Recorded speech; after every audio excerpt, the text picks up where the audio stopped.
So today we are going to start our very new chapter, which is analysis of return and risk. This video has been created on demand by the third year students. So I will try my best to cover each and every topic. Though in this video I'll be only covering this topic, return I will try to cover completely in this video. So let's quickly start our video. Okay.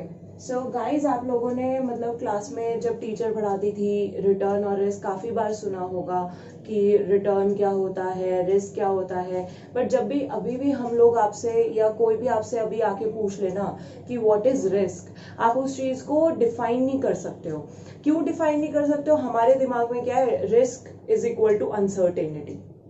भाई देखो, risk और uncertainty में बहुत फर्क होता है, ठीक है. और वहीं पे रिटर्न के बारे में भी पूछो तो रिटर्न का तुम बोल दोगे कि भाई एक क्या बोलते हैं, परसेंटेज है बस, ठीक है. या फिर आप बोल दोगे जितना पैसा हमने लगाया उतना ही हमें मिल जाए, ठीक है, वो भी हमारा रिटर्न हो गया. तो इस वीडियो में आई विल ट्राई कि मैं आपको सारी चीजें क्लियर आउट कर सकूं कि हमारा रिटर्न क्या होता है, रिस्क क्या होता है, इन्वेस्टमेंट हम लोग क्यों करते हैं, ठीक है. तो इन्वेस्टमेंट से ही स्टार्ट करते हैं. हमारा आज के टाइम पे इतना ज्यादा हो रहा है, हर कोई इन्वेस्ट करता है, ठीक है. कभी कोई म्यूचुअल फंड्स में कर रहा है या किसी और चीज में कर रहा है, या कोई क्या करता है, प्रॉपर्टी खरीदता है, रियल असेट्स में क्या बोलते हैं, रियल एस्टेट में क्या बोलते हैं, इन्वेस्ट करते हैं. तो वो लोग क्यों कर रहे हैं? There is a reason behind it. हमेशा हम लोग किसी चीज में इन्वेस्ट करते हैं तो एक रीजन है, हमें क्या मिलेगा, उसका रिटर्न कुछ ना कुछ हम एक्सपेक्ट करके चलते हैं कि चल भाई मैं इतना पैसा लगा दूंगा तो उसके बदले मुझे इतना पैसा मिल जाएगा, ठीक है. तो दिमाग में हमारे क्या है, दिमाग में ये है कि कहीं ना कहीं हमें कोई ना कोई रिटर्न जरूर मिलेगा, ठीक है.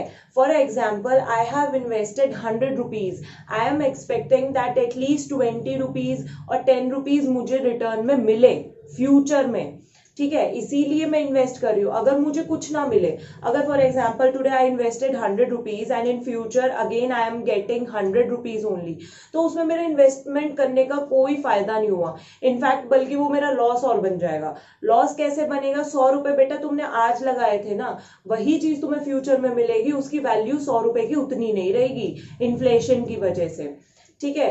तो यहाँ पे हमने ये समझ लिया कि क्या बोलते हैं, हम कुछ ना कुछ रिटर्न एक्सपेक्ट करके चलते हैं, तभी हम लोग इन्वेस्ट करते हैं, ठीक है. और रिस्क क्या हो गया? रिस्क हो गया कि वही जो रिटर्न हमने एक्सपेक्ट करा था, फॉर एग्जाम्पल आपने 100 रुपीज लगाए, 20 रुपीज आप लोग एक्सपेक्ट कर रहे हो, that means you are expecting 20% return. समझ रहे हो? 20% रिटर्न तुम लोग एक्सपेक्ट कर रहे हो. अब मुझे एक बात बताओ, जब हम सोच के चलते हैं भाई 20% मुझे रिटर्न मिल जाए, क्या वो 20% तुम्हें मिल जाता है? नहीं मिलता है. या तो ऐसा हो सकता है वो कम हो जाए, 15% मिल जाए 20% की जगह, या हो सकता है वो शायद 21% मिल जाए, ठीक है. या हो सकता है बिल्कुल ही 5% हो जाए या 0%, बिल्कुल रिटर्न भी ना मिले, ऐसा भी हो सकता है, ठीक है. तो इन सारे केसेस को देखते हुए मतलब देयर इज अ मतलब यहाँ पे कुछ सर्टेन नहीं है कि भाई इतना हमें मिलेगा ही मिलेगा. समझ रहे हो? क्यों? क्योंकि हमारे पास उससे रिलेटेड इंफॉर्मेशन ऑलरेडी अवेलेबल नहीं है. अगर हमारे पास उस चीज से रिलेटेड ऑलरेडी इंफॉर्मेशन अवेलेबल होती, ठीक है, कहीं ना कहीं हम उस चीज को देखते हुए अपना डिसीजन ले सकते थे, ठीक है. ये क्लियर हो गया. तो अब इससे हमें समझ आता है कि रिस्क हमारा क्या हो गया, वेरिएबिलिटी इन एक्सपेक्टेड रिटर्न. ये डेफिनेशन हमेशा याद रखना. रिटर्न क्या हो गया? Reward on investment, reward on investment या रिटर्न ऑन इन्वेस्टमेंट. और हमारा वो क्या हो गया, रिस्क क्या हो गया, वेरिएबिलिटी इन एक्सपेक्टेड रिटर्न्स, ठीक है. यहां तक क्लियर हो गया हो तो हम अपना आगे स्टार्ट करते हैं. इसमें मैंने लिया है रिटर्न. रिटर्न मैंने वही चीज आपको बोली है, रिवॉर्ड अटैच्ड विद इन्वेस्टमेंट, जो भी आपको रिवॉर्ड मिल रहा है इन्वेस्टमेंट के साथ, ठीक है. इसमें मैंने क्या बोला है कि रिटर्न हमारे दो तरीके के होते हैं. अच्छा भाई, रिटर्न भी हमारे दो तरीके के होते हैं. एक होता है जिससे हमें कैपिटल लॉस और गेन होता है, और दूसरा होता है हमारा रेवेन्यू रिटर्न, ठीक है. Let me take an example. अब मैं यहाँ पे एक एग्जाम्पल ले रही हूँ. जैसे फॉर आपने ले लिया कोई चलो इक्विटी शेयर्स या प्रेफरेंस शेयर्स ले लेते हैं हम लोग, ठीक है। प्रेफरेंस शेयर्स के केस में कैसे ले सकते हैं या इक्विटी शेयर्स के केस में कैसे ले सकते हैं। आप लोग शेयर्स में इन्वेस्ट क्यों करते हो? इसलिए करते हो ना कि कहीं ना कहीं तुम्हें डिविडेंड मिलेगा, ठीक है। तो सबसे पहले सपोज करो आप लोगों ने 100 रुपए लगाए, ठीक है। 100 रुपए आप लोगों ने लगाए, आप एक्सपेक्ट करके चल रहे हो आपको डिविडेंड मिलेगा 20%, ठीक है। 20% मिलेगा, दैट मीन्स 20 रुपीज आपको डिविडेंड मिल रहा है। कितना मिल रहा है यहाँ पे लिख देती हूँ, डिविडेंड आप लोगों को मिल रहा है 20 रुपीज, ठीक है। प्लस अब क्या है, अब आप लास्ट में उसे क्या करना चाहते हो, फॉर एग्जाम्पल 1 साल का आपने डिविडेंड ले लिया, ठीक है। डिविडेंड एक चीज और याद रखना, डिविडेंड हमेशा साल के एंड में मिलता है, ठीक है। साल के स्टार्टिंग में कभी नहीं मिलता, साल के एंड में मिलता हमेशा हमें डिविडेंड। तो यहाँ पे डिविडेंड हो गया। अब सपोज करो मैंने 1 साल के लिए करे थे 100 रुपए इन्वेस्ट, 20% डिविडेंड सोचते हुए 20 रुपीज मुझे डिविडेंड मिल गया। आफ्टर 1 ईयर, मतलब at the end of 1 year, मैं सोच रही हूँ कि मैं अब इस शेयर को सेल करना चाहती हूँ, ठीक है। क्लियर है, मैं इस शेयर को सेल करना चाहती हूँ। अब मैं इस शेयर को सेल करूंगी तो क्या करूंगी, मैंने खरीदा था ये कितने में, 100 रुपए में मैंने खरीदा था। At the end of first year इसकी वैल्यू मार्केट में कितनी है, 150 रुपए है। क्लियर है, 150 रुपए इसकी वैल्यू है मार्केट में। मैंने बोला ठीक है भाई 150 रुपए में मैं सेल कर देती हूँ, ठीक है। कॉस्ट कितनी थी, परचेज प्राइस याद करो 100 रुपए थी। अब सेल मैं कितने में कर रही हूँ, 150 रुपए में कर रही हूँ। तो मतलब मैं यहाँ पे क्या लिख सकती हूँ, 150 minus 100, what is this, selling price, and 100 is our purchase price, ठीक है। 100 इज आवर परचेज प्राइस। तो अब मुझे बताओ, मुझे यहाँ पे फायदा कितने का हुआ, 150 रुपए का मैंने बेचा है, 100 रुपए का मैंने खरीदा था, 50 रुपए का मुझे यहाँ पे फायदा हो गया।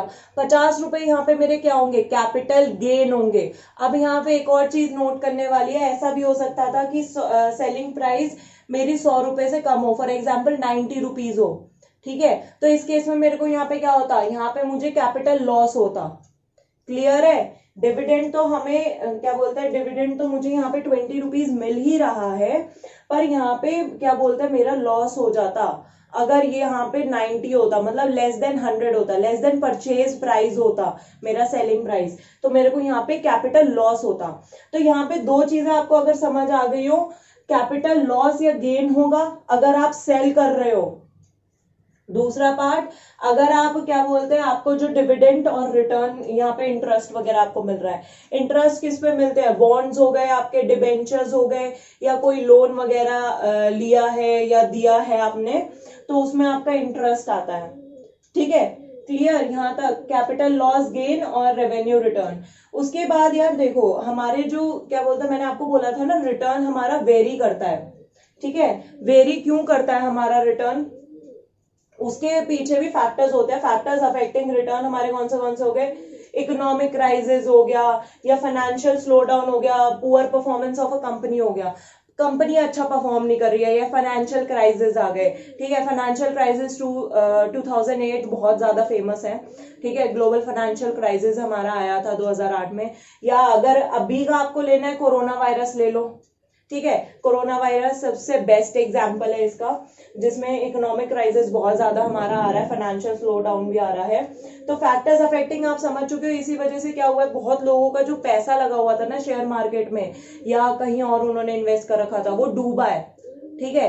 क्यों, उन्हें वहां पे कैपिटल लॉस हुआ होगा, क्योंकि उन्होंने क्या बोलते बेचने की कोशिश करी होगी कि भाई कुछ ना कुछ तो हमें रिटर्न मिल जाए ना, कुछ ना मिलने से कुछ मिलना बेहतर है, तो कहीं ना कहीं वहां पे उन्हें लॉस हुआ होगा, ठीक है। और इंटरेस्ट, डिविडेंड वगैरह ये सब भी कहीं ना कहीं हिल गई होंगी चीजें, क्योंकि जब कंपनी इतना ज्यादा अच्छे से परफॉर्म नहीं कर पा रही तो वो डिविडेंड कहाँ से पे करेगी, ठीक है। नेक्स्ट है, ये चीज मैं आपके साथ डिस्कस कर चुकी हूँ, रिस्क क्या होती है, वेरिएबिलिटी इन एक्सपेक्टेड रिटर्न्स होता है। अब रिस्क और रिटर्न भाई एक साथ चलते हैं, risk and return move together, ये चीज बिल्कुल अच्छे से याद रख लेना। अगर रिस्क ज्यादा है तो भैया रिटर्न भी वहां पे ज्यादा होगा। क्या बोलते हैं यहाँ पे, तुम जितना ज्यादा रिस्क लेके चलते हो ना, उतना ज्यादा तुम्हें यहाँ पे रिटर्न मिलेगा, ठीक है। रिस्क कम है तो रिटर्न कंपैरेटिवली कम मिलेगा।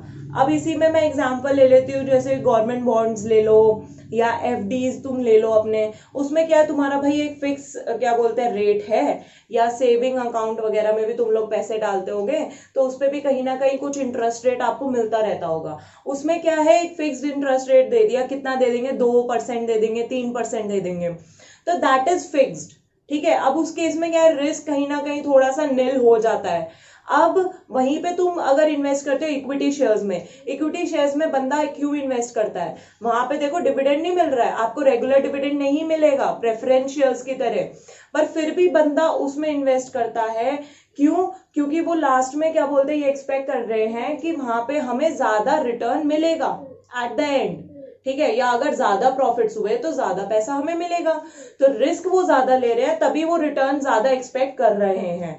बट अब इसमें भी ह्यूमन नेचर मैं बताती हूँ, ह्यूमन नेचर सबसे इंटरेस्टिंग फैक्ट हमारा क्या है, इंटरेस्टिंग फैक्ट ये है कि एक जो पर्सन है वो यहाँ पे रिस्क कम लेना चाहता है और रिटर्न ज्यादा।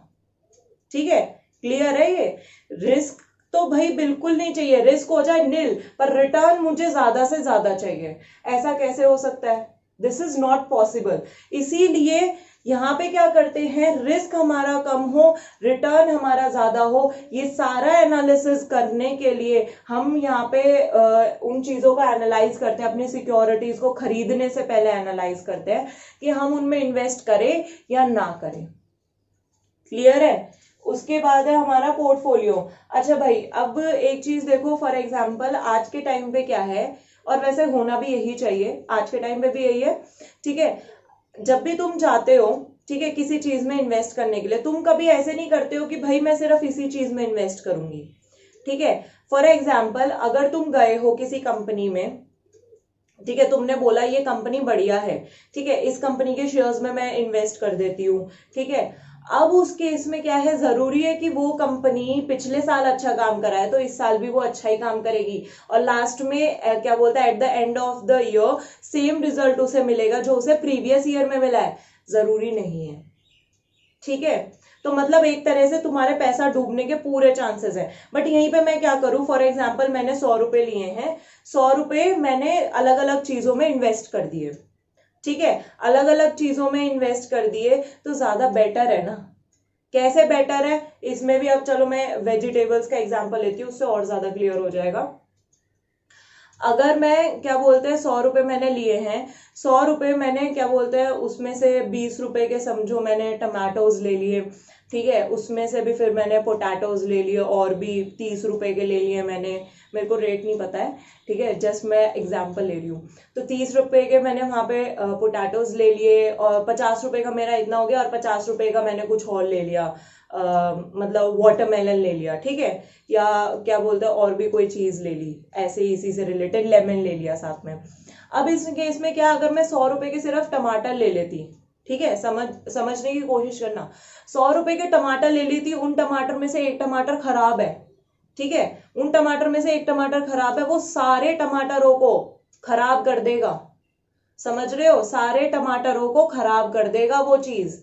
अब वहीं पे मैंने क्या करा है, मैंने टमाटो लिया है, पोटैटो लिया है, अब वो क्या चीज है, अगर एक टमाटो खराब है तो वो पोटैटो को ऐसे खराब नहीं कर सकता है। कहीं ना कहीं अगर मेरे सिर्फ 20 रुपए के 1 किलो मेरे टमाटर खराब हुए हैं तो कहीं ना कहीं कोई चीज तो मेरे पास पड़ी है ना, उन पोटैटोज को तो मैं कुछ ना कुछ बना के खा सकती हूँ, वाटरमेलन को मैं वैसे खा सकती हूँ। बट यहाँ पे अगर मैं सारा का सारा पैसा सिर्फ टोमेटोज में इन्वेस्ट कर देती तो उस केस में तो मेरा नुकसान ही है ना। यही सेम केस होता है हमारा सिक्योरिटीज के केस में। अगर हम ज्यादा से ज्यादा पैसा सिर्फ एक ही सिक्योरिटी में कर लेते हैं, बाय चांस उसमें लॉस हो गया, तुम्हें ओवरऑल लॉस हो जाएगा, ठीक है। और इसी को क्या बोलते हैं, कॉम्पेंसेट करने के लिए आजकल लोग क्या कर रहे हैं, पोर्टफोलियोज बना रहे हैं। पोर्टफोलियो हमारा क्या होता है, कॉम्बिनेशन ऑफ 2 और मोर सिक्योरिटीज, मतलब 2 या 2 से ज्यादा सिक्योरिटीज में इन्वेस्ट करते हैं। उन्हीं 100 रुपए को सिक्योरिटी 1 में कर दिया, सिक्योरिटी 2 में कर दिया, सिक्योरिटी 3 में कर दिया। अब वो डिफरेंट कंपनीज का भी हो सकता है, ये डिफरेंट इंडस्ट्रीज में भी हो सकती हैं, डिफरेंट कंपनीज मतलब जैसे एक में टाटा में कर लिया, एक ने रिलायंस में कर लिया, मतलब उसी बंदे एक ही पर्सन ने मतलब 2-3 कंपनीज में ऐसे कर लिया, या किसी ने फिल्म इंडस्ट्री में कर रखा है थोड़ा पैसा इन्वेस्ट, किसी ने कहीं और फैशन इंडस्ट्री में कर रखा है, किसी ने आयरन एंड स्टील में कर रखा है थोड़ा बहुत, ठीक है। तो उस पर्सन ने क्या है 3 इंडस्ट्रीज में, अलग अलग इंडस्ट्रीज में पैसा इन्वेस्ट कर रखा है, तो कहीं ना कहीं से तो उसे प्रॉफिट होगा। अगर एक जगह से लॉस होगा तो कहीं से प्रॉफिट भी तो हो रहा है, ऐसा तो नहीं है कि ओवरऑल लॉस हो रहा है। इसीलिए हम प्रेफर करते हैं कि हमारे पोर्टफोलियोज बने, ठीक है। पोर्टफोलियो हमारा कॉम्बिनेशन ऑफ 2 और मोर सिक्योरिटीज, ठीक है। यहां तक आई थिंक आप लोगों को क्लियर हो गया होगा कि हमारा, मैं इसमें कहना क्या चाह रही थी। आफ्टर दैट हमारा जो मेन टॉपिक था, ये तो सिर्फ एक इंट्रोडक्शन था कि ये सारी चीजें होता क्या है, ठीक है, हम लोग इन्वेस्ट करते क्यों हैं, रिवॉर्ड्स वगैरह क्या होता है, रिस्क क्या होता है। अब हमारा यहाँ से मेन टॉपिक स्टार्ट होता है विच इज रिटर्न, जो कि क्या बोलते हैं आज मैं इस वाले वीडियो में पूरा कंप्लीट कराऊंगी। रिटर्न में मैं सबसे पहले ले रही हूँ return from financial asset. Financial asset क्या होते हैं, फाइनेंशियल एसेट हो गए हमारे इक्विटी शेयर्स हो गए, बॉन्ड्स हो गए, डिबेंचर्स हो गए, ये सारे हमारे क्या हैं, ये हमारे सारे हैं फाइनेंशियल एसेट्स, ठीक है। तो अब इसमें रिटर्न का मैं लेके चल रही हूँ। रिटर्न मैंने बोला था फॉर एग्जांपल हम क्या बोलते हैं, हमारा एक आसान भाषा में बोला जाता है 20% रिटर्न मिल रहा है इस इन्वेस्टमेंट पे, इन्वेस्ट कर देते हैं, या 10% हमें मिल रहा है, इन्वेस्ट कर देते हैं। तो अब इस केस में क्या है, वही अपना तुम लेके चलो, व्हाट इज 10%, 10% तुमने बोल दिया, इजी सा बोल दिया। अब इन्वेस्ट तुम कितना कर रहे थे, यहाँ पे ना सुनते जाना अच्छे से, कि इन्वेस्ट हम कितना कर रहे थे 100 रुपीज, ठीक है। सपोज करो परचेज प्राइस हमारा क्या हो गया, इन्वेस्ट कितने पे कर रहा है, परचेज प्राइस, ठीक है 100 हो गया, 100 रुपीज करा, रिटर्न हमारा 10% है, 10 रुपए मिलेगा, ठीक है। तो रिटर्न हमारा क्या हुआ, हमारा जो इनकम है, इनकम क्या बोलते हैं, expressed as a percentage of the purchase price या the cost price of the investment, ठीक है। जो कॉस्ट प्राइस है उसका परसेंटेज 10% रिटर्न हम एक्सपेक्ट कर रहे हैं। अब यहाँ पे हम रिटर्न अपना कैलकुलेट कैसे करते हैं, तो मैंने नॉर्मल सी चीज सिर्फ एक डिविडेंड का बताया। हमारा जो रिटर्न होता है, रिटर्न हमारा टोटल होता है रेवेन्यू रिटर्न का और कैपिटल रिटर्न का। तो यहाँ पे आप रिटर्न का फॉर्मूला लिख सकते हैं। हमारा यहाँ पे हो गया डिविडेंड समझ लो, डिविडेंड समझ लो या इंटरेस्ट समझ लो, यहाँ पे आप कुछ भी लिख सकते हो, ठीक है। प्लस ये चीज हो गई, इसके अलावा जैसे इंटरेस्ट वगैरह हो गए, और यहाँ पे selling price minus purchase price divided by purchase price into 100। अच्छा, अब इसमें देखो ये फॉर्मूला मैंने लिखा है, मैंने क्या बोला है, डिविडेंड या इंटरेस्ट, ठीक है। आपको क्या मिल रहा है, ये आपका रेवेन्यू रिटर्न वाला पार्ट है जो आपको साल के एंड में मिल रहा है। क्या बोला था, रिटर्न हो, क्या बोलते हैं, डिविडेंड हो या इंटरेस्ट हो, कुछ भी हो, साल के एंड में ही मिलेगा, ठीक है। वो वेरी भी कर सकता है, कुछ कंपनीज क्या बोलती है कि 6 महीने में दे देंगे, बट मोस्टली ये लगा के चलो हमेशा आपको साल के एंड में ही मिलेगा, ठीक है। हमारा ये मेन एक एग्जाम्पशन है कि हमें साल के एंड में ही मिलेगा। अब कुछ कंपनीज क्या होती हैं, कुछ कंपनीज ना ऐसे भी होती हैं कि जैसे अभी नई नई कंपनी एस्टेब्लिश करी है, तो वो लोग क्या करते हैं, वो डिविडेंड देना नहीं चाहते हैं 1-2 साल के लिए। तो उस 1-2 साल के लिए सिर्फ आपका जो रिटर्न होगा वो ये वाला पार्ट होगा, ठीक है। बाय चांस अगर आप सेल कर रहे हो, ये चीज बोली जाती है, ठीक है, सिर्फ ये वाला पार्ट होगा अगर बाय चांस आप सेल कर रहे हो तो हमारा मेन हमारा रिटर्न क्या होगा, मेरा 100 रुपए था, और क्या बोलते हैं रिटर्न परसेंटेज 10% मत लो, डिविडेंड क्या बोलते हैं आप लोगों ने एक्सपेक्ट कर रखा है कि डिविडेंड आप लोगों को मिलेगा 10%, ठीक है। डिविडेंड आप लोगों ने एक्सपेक्ट कर लिया 10%, so I am taking it here as 10 plus selling price कितना था, सेलिंग प्राइस अब मैं यहाँ पे कितना लूं, मैं चलो यहाँ पे 50 लेती हूँ, ठीक है, 50 ले लिया मैंने selling price minus purchase price. Upon पूरा, ये जो परचेज प्राइस है ये दोनों के नीचे आ रहा है, परचेज प्राइस कितना है 100 इंटू 100। क्लियर है? तो यहाँ पे अब मेरा ये क्या बनेगा, ये माइनस है 10 माइनस 50/100 इंटू 100। क्लियर है? तो यहाँ पे मेरे पास कितना आया, -40। -40 मतलब मुझे लॉस हुआ है। क्लियर हो रहा है? लॉस क्यों हुआ है? क्योंकि मेरा सेलिंग प्राइस यहाँ पे कम था, कैपिटल लॉस हुआ था, कैपिटल लॉस की वजह से मेरा ओवरऑल लॉस हो गया। क्लियर हुई ये चीज? कैपिटल लॉस की वजह से ओवरऑल लॉस हो गया। अगर यहीं पे मैं बोल देती ये 150 है, तो यहाँ पे क्या हो जाता, ये प्लस हो जाता 50। ठीक है, तो ये तो अच्छी बात है ना, 60। तो मेरा यहाँ पे क्या हो जाता, ये हो जाता मेरा 60%। ठीक है, 60% मेरा रिटर्न हो जाता।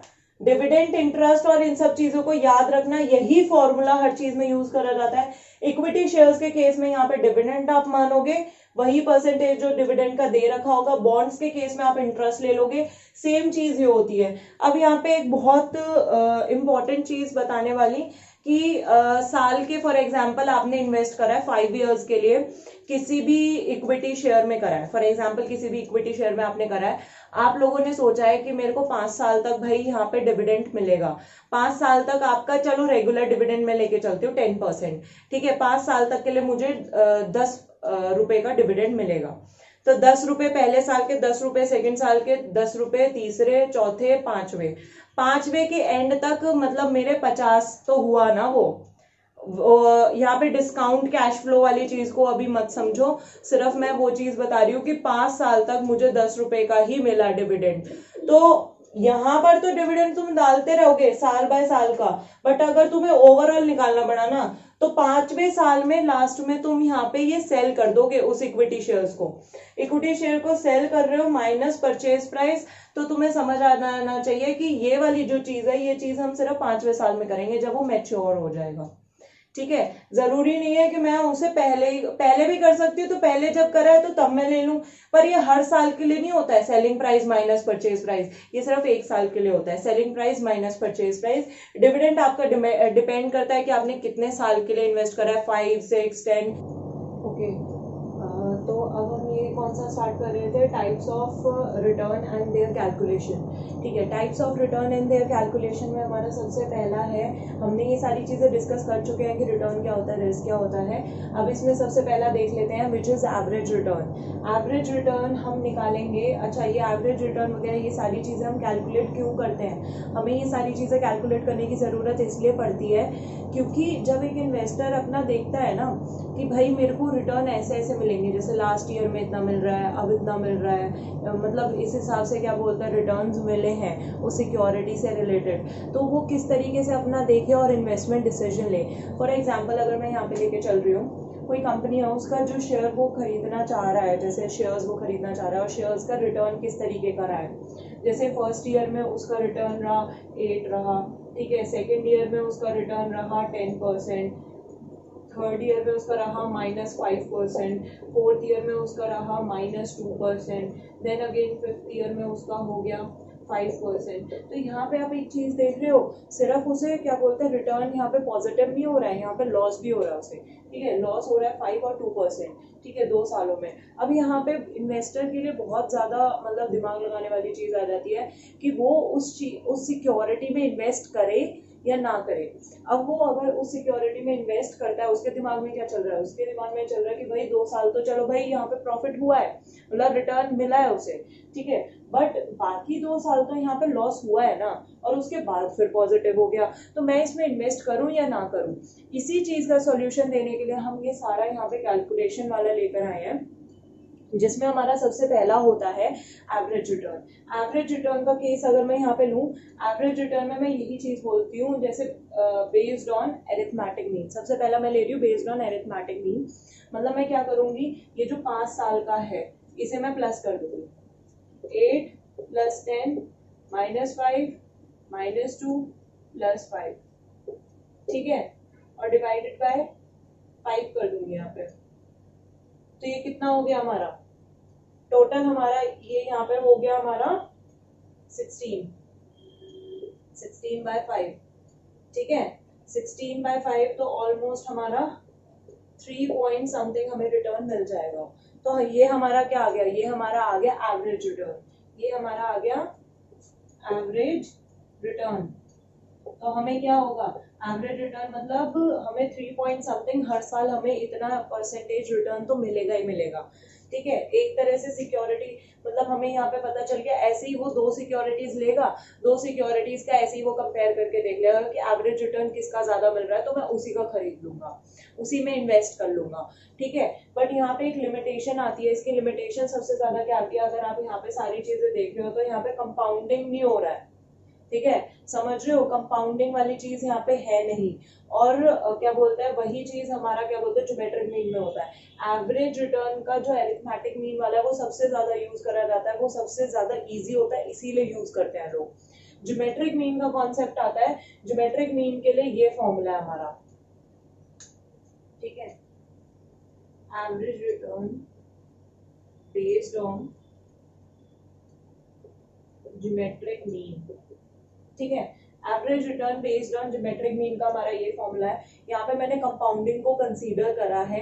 कंपाउंडिंग को कैसे कंसीडर करा है, मैंने यहाँ पे पहले क्या करा है, +1 करा है, यहाँ पे -1 करा है। अब मैंने ये क्यों करा है, ठीक है, ये समझने वाली चीज है। यहाँ पे +1 मैंने इसलिए करा है क्योंकि यहाँ पे देख सकते हो आप रूट है, ठीक है। रूट में अगर मैं फॉर एग्जाम्पल अगर 1 को हटा दूं, r को ही मैं रहने दूं, ठीक है, r को ही अगर मैं रहने दूं, r अगर बाई चांस मेरा माइनस में हो, प्रॉब्लम हो जाएगी ना। माइनस में अगर मेरा रूट होगा, वो तो चीज फिर कंसीडर ही नहीं कर सकते ना हम, वो तो इरेशनल वाली चीज हो जाएगी। इसीलिए यहाँ पे क्या करते हैं, हम यहाँ पे प्लस करते हैं, ताकि 1 से तो भाई हमारा ज्यादा ही हो, ठीक है, या अगर 1 से ज्यादा ना हो तो 1 से कम हो, पर वो पॉजिटिव हो।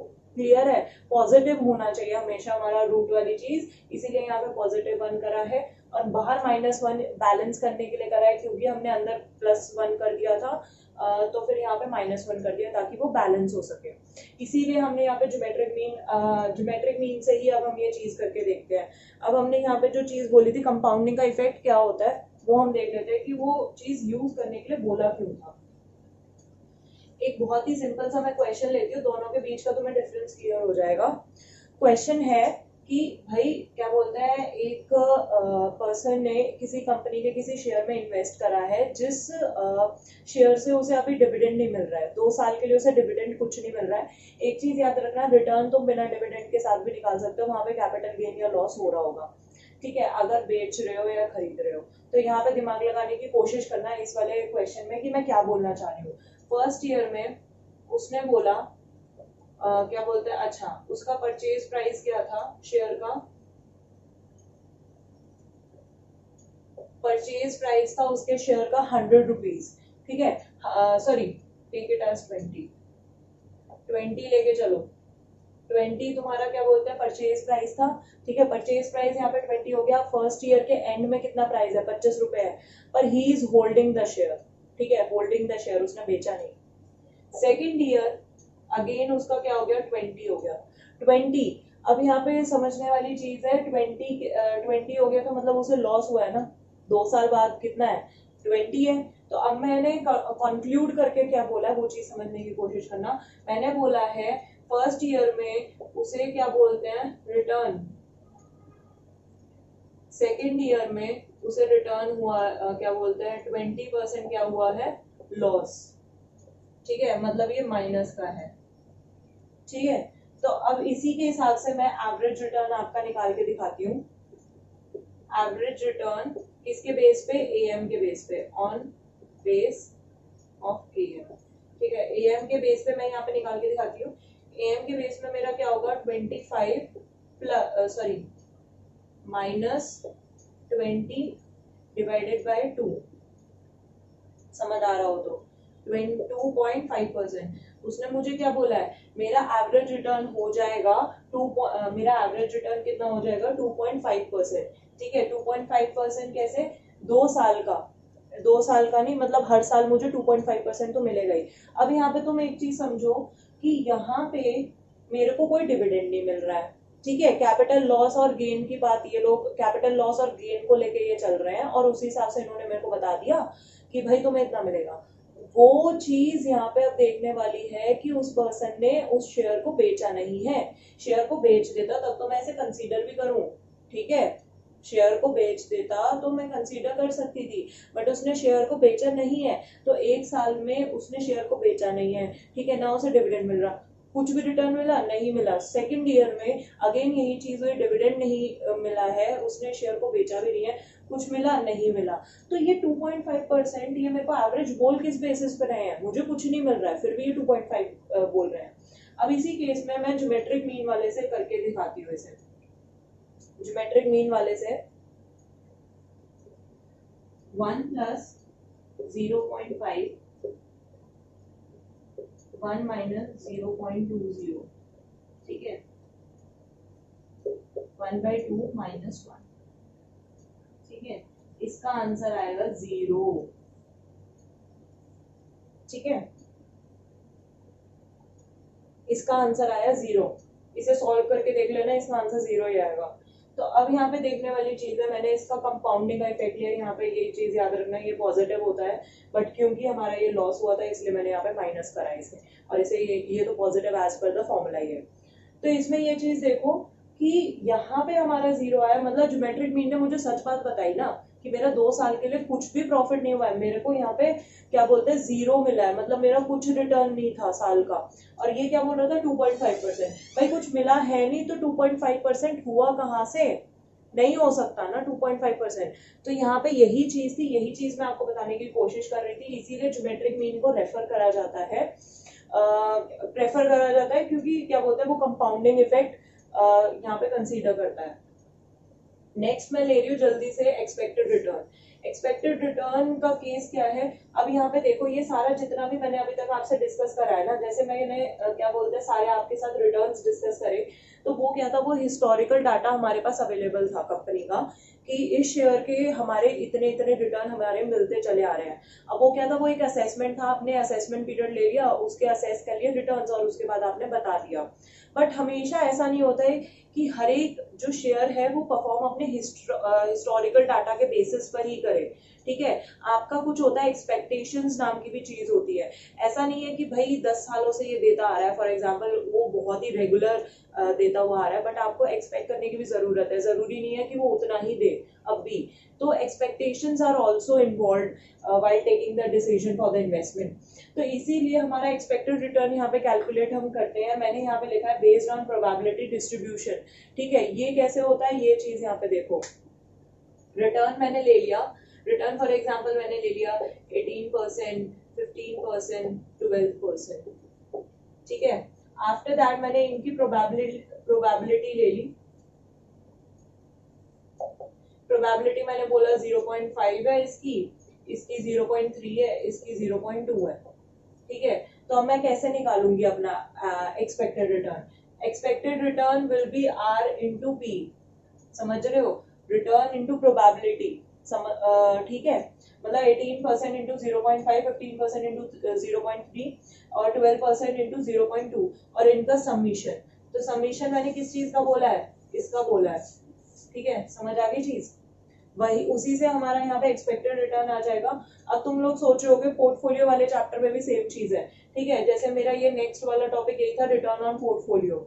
यहाँ पे मैंने क्या बोला था, प्रोबेबिलिटी, प्रोबेबिलिटी कैसे कि 18% रिटर्न हमें मिलेगा, इसकी प्रोबेबिलिटी कितनी है 0.5%, 15% मिलेगा उसकी कितनी प्रोबेबिलिटी है 0.3%, 12% की 0.2%। ऐसे ही यहाँ पे प्रोबेबिलिटी के हिसाब से मैंने लगा दिया भाई इतनी इतनी प्रोबेबिलिटी है इस रिटर्न के आने की, तो उस हिसाब से मैंने अपना क्या निकाल दिया, एक्सपेक्टेड रिटर्न, क्लियर है।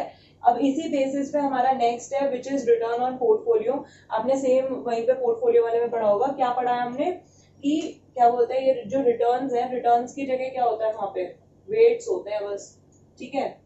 वेट कितना हो गया, वेट फॉर एग्जांपल आपने ले लिया वही 0.3 ले लिया, 0.2 ले लिया, 0.5 ले लिया, क्लियर हो रही है ये चीज, 0.2, 3 और 5। अब ये वेट्स क्या होता है, वेट्स होता है मतलब तुम किस सिक्योरिटी में कितना क्या बोलते हैं फंड्स इन्वेस्ट कर रहे हो, ठीक है। फॉर एग्जांपल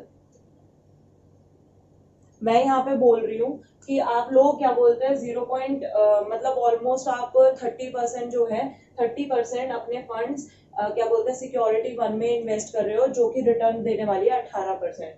दूसरे में एक और सिक्योरिटी है सिक्योरिटी 2, जो कि 15% हमें रिटर्न देगी, उसमें 20% of your funds you are investing.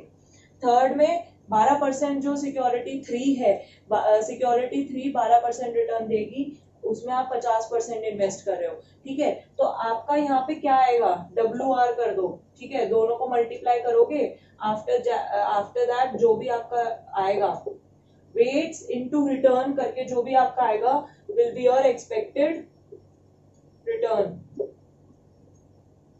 ठीक है, आपका एक्सपेक्टेड रिटर्न ये यहाँ पे हो जाएगा। ये चीज अच्छे से समझने वाली चीज है, क्योंकि ये पोर्टफोलियो वाले में भी आप लोगों को काम आएगी। क्यों? क्योंकि ये वेट्स वगैरह वहां पे भी आपको रिटर्न वगैरह निकालने हैं, तो आप वहां पे क्या बोल देते हैं कि आप इतना इन्वेस्ट करने वाले हो, अब हमें बताओ एक्सपेक्टेड रिटर्न आपका है कितना। भाई जितना तुम इन्वेस्ट कर रहे हो उतना ही तो रिटर्न का परसेंटेज लोगे। अगर तुम 100% क्या बोलते कर रहे होते, उसने बोला 100% अगर तुम पैसा उसमें करोगे तो तुम्हें 18% मिलेगा। तो जब तुम 100% अपना इन्वेस्ट ही नहीं कर रहे हो, वहां पे फंड्स 30% कर रहे हो, तो 30% के हिसाब से ही तो रिटर्न लोगे। Is that clear to you? उसके बाद हमारा नेक्स्ट है which is holding period return. Holding period return को जल्दी से अभी कर लेते हैं।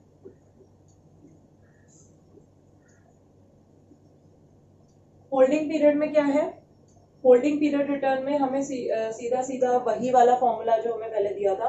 होल्डिंग पीरियड तुम समझते हो कितना है? फॉर एग्जांपल मैंने बोला 10 साल के लिए तुमने शेयर खरीदा है। ठीक है, तो 10 साल क्या हो गया तुम्हारा होल्डिंग पीरियड है, जितना टाइम वो शेयर तुम्हारे पास है। ठीक है, that will become your holding period. तो अब क्या है, मैं यहाँ पे दो चीजें आप लोगों को बताऊंगी, आप लोगों को क्लियर हो जाएगा कि ये होल्डिंग पीरियड क्यों काम नहीं करता और कहाँ काम करता है। ठीक है, फॉर एग्जाम्पल मैंने वही वाला फॉर्मूला अपना लेती हूँ जो हमारा इनकम वाला लिया था ना स्टार्टिंग में, बिल्कुल डिविडेंड और interest plus selling minus purchase upon purchase price into 100 करते हुए, वही सेम चीज मैं यहाँ पे ले रही हूँ। हमारा क्या था, डिविडेंड। ठीक है, plus selling price minus cost price upon cost price into 100, यानी ये चीज ली है। ठीक है, अब इसमें ये चीज देखो कि अगर फॉर एग्जांपल मेरे पास कोई चीज है, मेरे पास कोई मतलब शेयर है, शेयर में से मेरे को मिल गया यहाँ पे फॉर एग्जांपल मेरे को 5 रुपए मिल रहा है, और यहाँ पे मेरे को 15 रुपए का था, 10 रुपए मतलब मेरा कॉस्ट थी। ठीक है, इसे टेक इट एज 2। ठीक है, टेक इट एज 2। तो यहाँ पे मैंने क्या बोला है, सेलिंग प्राइस मेरा 15 हो गया, 10 मेरा ये हो गया, कॉस्ट प्राइस मेरी कितनी हो गई, कॉस्ट प्राइस मेरी हो गई ऑलमोस्ट वही 10। ठीक है, इंटू 100। तो समझ रहे हो 7/10 इंटू 100। तो यहाँ पे मैंने क्या बोल दिया, 70%। अब ये जो 70% मेरा निकल के आया ना, 70% पूरे 10 सालों का मिला के है। क्लियर है? हर साल का मुझे नहीं पता चल रहा है। मैंने होल्डिंग पीरियड यहाँ पे 10 साल लिया था, तो 10 साल का मैंने क्या बोला, 10 साल का मेरा 70% निकल के आया है। अगर मैं 1 साल का बोलती तो 1 साल का भी ये 70% दिखाता। क्लियर है? मतलब इसने क्या बोला, इसने पर साल का नहीं दिखा रहा है, ये हमें साल बाय साल की चीज पता ही नहीं चल रही है। यहाँ पे बहुत चीजें कंसीडर होनी चाहिए। अब ये क्या था हमारा, अगर ये 1 साल के लिए होता, 1 साल के लिए होता, ये बहुत सही है, ये बिल्कुल सही मैंने करा है। बट यहाँ पे क्या है, मैंने 10 साल के लिए करा है। 10 साल का ये टोटल बता रहा है मुझे, टोटल तुम्हें 10 साल का 70% मिला है रिटर्न।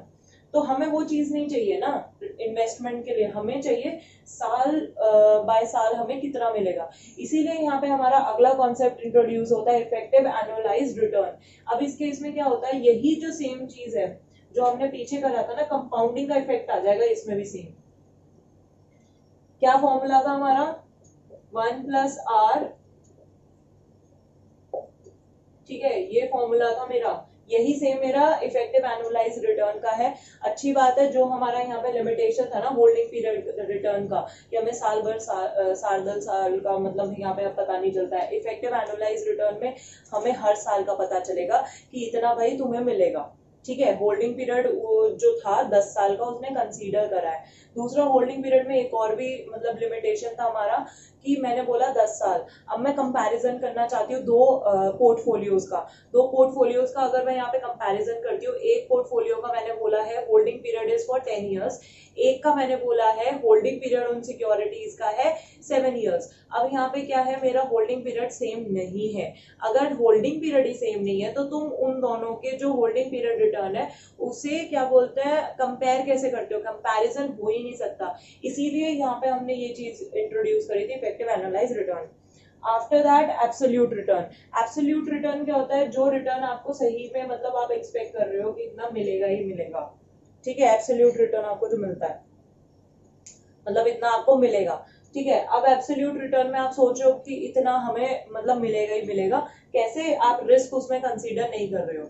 एब्सोल्यूट रिटर्न में आप लोग कभी रिस्क कंसीडर नहीं करते हो, और ये इसकी सबसे बड़ी लिमिटेशन है। कोई भी सिक्योरिटी है, कोई भी सिक्योरिटी रिस्क फ्री नहीं होती है, एक्सेप्ट वो चुनिंदा कुछ सिक्योरिटीज होती हैं, जैसे ट्रेजरी बिल्स हो गया आपका, या आप बोल सकते हो गवर्नमेंट बॉन्ड्स वगैरह, गवर्नमेंट सिक्योरिटीज वगैरह हो गई, वही आप लोग बोल सकते हो कि आपका रिस्क फ्री है।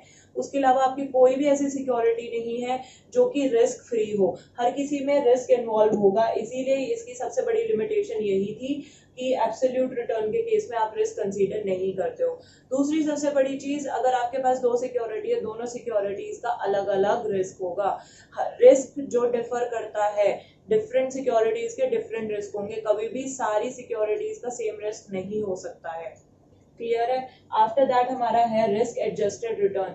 रिस्क एडजस्टेड रिटर्न की मैंने बात करी है, वही मैं कह रही हूँ, रिटर्न आप लोगों ने जो एक्सपेक्ट करा है उसमें आपने रिस्क को एडजस्ट करा, उसके बाद आपने बताया। तो ये हमारा सबसे ज्यादा फायदेमंद वाला रिटर्न है जिसमें आप रिस्क को कंसीडर कर रहे हो।